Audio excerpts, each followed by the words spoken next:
Halo, selamat datang di channel Low Space. Sesuai namanya, channel ini hadir untuk teman-teman yang tertarik dengan dunia hukum atau yang ingin belajar hukum. Jadi, pastiin teman-teman untuk like, komen, share, dan subscribe Low Space untuk dapetin konten-konten menarik dari kami. Setelah sebelumnya kita udah banyak belajar mengenai pendaftaran merek dan hak pemilik merek terdaftar, di video kali ini kita mau coba jelasin lebih dalam lagi nih kepada kalian tentang hal-hal apa saja yang sebaiknya kalian perhatikan ketika akan melakukan pendaftaran merek. So what gitu loh? Untuk menjawab pertanyaan tersebut, mari kita simak video berikut ini. Tonton sampai habis ya. Hai teman-teman semua, kita mau jelasin nih hal-hal fundamental apa saja sih yang perlu kalian perhatikan ketika kalian ingin mendaftarkan merek. Nah, kalian harus ingat informasi ini ya. Yang pertama, lakukan penelusuran secara komprehensif atas merek yang ingin kalian daftarkan melalui laman situs https://ppdki.djip.go.id. Hal ini diperlukan untuk memastikan bahwa merek tersebut belum terdaftar oleh orang lain dan merek yang akan kita daftarkan tidak memiliki persamaan pada pokoknya dengan merek yang telah terdaftar tersebut. Oh iya, sering banget ya selama bahas tentang merek disinggung istilah persamaan pada pokoknya. Jadi, maksud dari persamaan pada pokoknya tersebut adalah merek memiliki kemiripan dari unsur nama merek, logo yang melekat pada merek, kombinasi warna, cara merek tersebut diucapkan, bahkan boleh jadi gabungan dari beberapa unsur tersebut. Sebetulnya dalam penilaian persamaan pada pokoknya dapat dilihat dari 3 aspek, yakni yang pertama, persamaan visual, yang artinya persamaan ini dari sisi tampilan merek itu sendiri, yang disebabkan karena persamaan dari bentuk merek. Persamaan cara penempatan unsur-unsur yang ada dalam suatu merek tersebut. Dan selanjutnya persamaan dari susunan warnanya atau kombinasi dari unsur-unsur tersebut. Contohnya kedua logo ini nih. Terdapat kesamaan dari aspek logo dan jenis barang yang dijual. Terlihat kan persamaannya secara visual? Yang kedua, persamaan konseptual, yang artinya persamaan yang didasarkan karena ada kesamaan filosofi dan makna yang terkandung dalam merek tersebut. Contohnya kedua merek tersebut. Nah, 2 jenis merek yang kalian lihat, ini terdapat kesamaan makna dari kata melek dan jenis barang yang dijual. Jadi harap dihindari ya untuk persamaan konseptual ini. Selanjutnya persamaan fonetik, yaitu persamaan yang didasarkan pada adanya persamaan secara pengucapan atau bunyi dari merek tersebut. Nah, ini menarik nih teman-teman. Contohnya adalah kedua brand berikut ini. Terdapat persamaan dari pengucapan, yakni RB untuk sebelah kiri dan juga RB untuk logo yang di sebelah kanan. Dan jenis barang yang dijual pun sama mengenai pastry. Pada intinya, ketiga contoh dari masing-masing aspek penilaian persamaan pada pokoknya tersebut menimbulkan kebingungan pemahaman konsumen dari barang tersebut, sehingga wajar apabila ditolak oleh Dirjen HKI ya.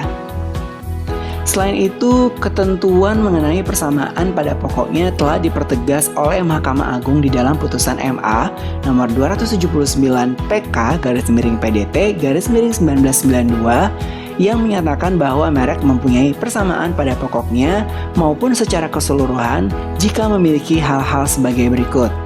Yang pertama, persamaan bentuk atau similarity of form. Kedua, persamaan komposisi atau similarity of composition. Ketiga, persamaan kombinasi atau similarity of combination. Keempat, persamaan unsur elemen atau similarity of elements. Kelima, persamaan bunyi atau sound similarity. Keenam, persamaan ucapan atau phonetic similarity atau persamaan penampilan, yaitu similarity of appearance. Kedua, pastikan merek yang ingin didaftarkan berada pada kelas merek terkait ya. Jadi, kelas merek adalah sistem klasifikasi jenis produk, barang, atau jasa yang akan didaftarkan. Dalam kelas-kelas itu terdapat detail atau deskripsi barang dan atau jasa tersebut.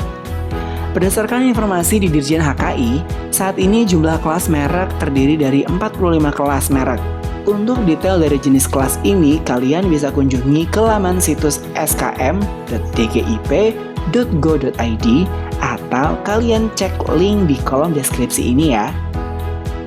Pendaftaran merek berdasarkan kelas ini penting untuk kalian lakukan karena merek dilindungi sesuai kelas dan subkelas yang akan didaftarkan. Jika tidak tepat memasukkan kelas, bisa jadi nih usaha kamu tidak mendapat perlindungan. Selain itu, dimungkinkan banget nih kalau merek kalian didaftarkan ke dalam beberapa kelas yang disesuaikan dengan bisnis yang kamu jalankan. Misalnya, kalau kalian menjalankan bisnis pakaian, maka kalian perlu mendaftarkan merek kalian di kelas 25 untuk kelas barangnya. Dan kalau merek pakaian tersebut dijual baik secara online maupun offline, bisa juga loh kalian mendaftarkannya di kelas 35 untuk jasa penjualannya. Ketiga, pastikan merek yang Anda daftarkan bukan termasuk ke dalam kategori merek yang tidak dapat didaftar atau harus ditolak, seperti merek yang tidak memiliki daya pembeda, merupakan nama umum dan atau lambang milik umum, dan sebagainya. Berdasarkan pasal 20 Undang-Undang MIG, merek tidak dapat didaftarkan apabila yang pertama, bertentangan dengan ideologi negara, peraturan perundang-undangan, moralitas, agama, kesusilaan, atau ketertiban umum. Maksud dari bertentangan dengan ketertiban umum adalah tidak sejalan dengan peraturan yang ada dalam masyarakat yang sifatnya menyeluruh seperti menyinggung perasaan masyarakat atau golongan, menyinggung kesopanan atau etika umum masyarakat, dan menyinggung ketentraman masyarakat atau golongan tertentu. Contoh, bertentangan dengan ideologi negara adalah brand sebagai berikut. Alasan penolakannya apabila terdapat permohonan merek dengan menggunakan kata tersebut pasti tidak dapat didaftar karena bertentangan dengan ideologi negara dan karena merupakan suatu paham atau ajaran yang bertentangan dengan Pancasila. Contoh selanjutnya adalah sebagai berikut. Alasan kali ini karena merek tersebut bertentangan dengan peraturan perundang-undangan yaitu PP nomor 109 tahun 2012 tentang pengamanan bahan yang mengandung zat adiktif berupa produk tembakau bagi kesehatan. Selanjutnya adalah contoh yang bertentangan dengan moralitas, agama, dan kesusilaan. Wah, alasan penolakannya sudah jelas nih teman-teman. Kata seksi Indonesian Girls Only jika dijadikan sebagai merek dalam jasa-jasa tersebut dikhawatirkan akan mengidentikan dengan perempuan-perempuan di Indonesia yang seksi yang bisa saja menghasilkan gambar-gambar yang bertentangan dengan moralitas dan kesusilaan. Selanjutnya, merek sama dengan atau berkaitan dengan atau hanya menyebut barang dan atau jasa yang dimohonkan pendaftarannya. Contohnya brand herbal berikut ini.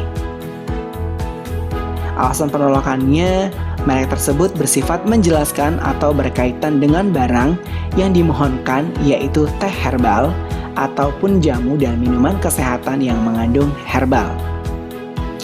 Selanjutnya memuat unsur yang dapat menyesatkan masyarakat tentang asal, kualitas, jenis, ukuran, macam, tujuan penggunaan barang dan atau jasa yang dimohonkan pendaftarannya atau merupakan nama varietas tanaman yang dilindungi untuk barang dan atau jasa yang sejenisnya.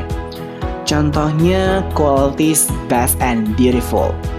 Alasan penolakannya, merek tersebut memuat unsur yang dapat menyesatkan masyarakat tentang asal, kualitas, jenis, ukuran, macam, tujuan penggunaan barang dan atau jasa yang dimohonkan pendaftarannya yang bersifat superlatif atau bentuk kata yang menyatakan paling atau ter.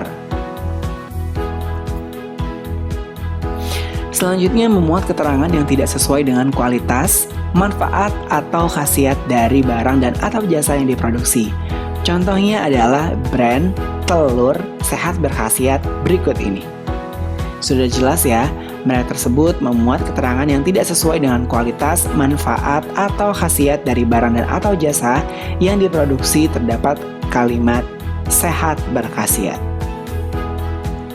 Selanjutnya tidak memiliki daya pembeda. Merek tersebut terlalu sederhana seperti satu tanda garis atau satu tanda titik, ataupun terlalu rumit sehingga tidak jelas. Contohnya brand berikut ini. Wah, karena merek tersebut dimohonkan dalam merek 3D yang merupakan bentuk katup pada umumnya sehingga dianggap tidak memiliki daya pembeda yang jelas. Selanjutnya merupakan nama umum dan atau lambang milik umum. Yang dimaksud dengan nama umum antara lain merek rumah makan untuk restoran, merek warung kopi untuk kafe, dan adapun lambang milik umum antara lain lambang tengkorak, atau untuk barang berbahaya, lambang tanda racun untuk bahan kimia, lambang sendok dan garpu untuk jasa restoran. Untuk lebih jelasnya dapat dilihat di gambar berikut ini. Selanjutnya mengandung bentuk yang bersifat fungsional. Poin ini merupakan penambahan alasan merek yang tidak dapat didaftarkan berdasarkan pasal 108 Undang-Undang Cipta Kerja. Hanya saja sampai dengan tim Low Space membuat video ini, penjelasan mengenai bentuk yang bersifat fungsional ini masih belum dipaparkan secara jelas.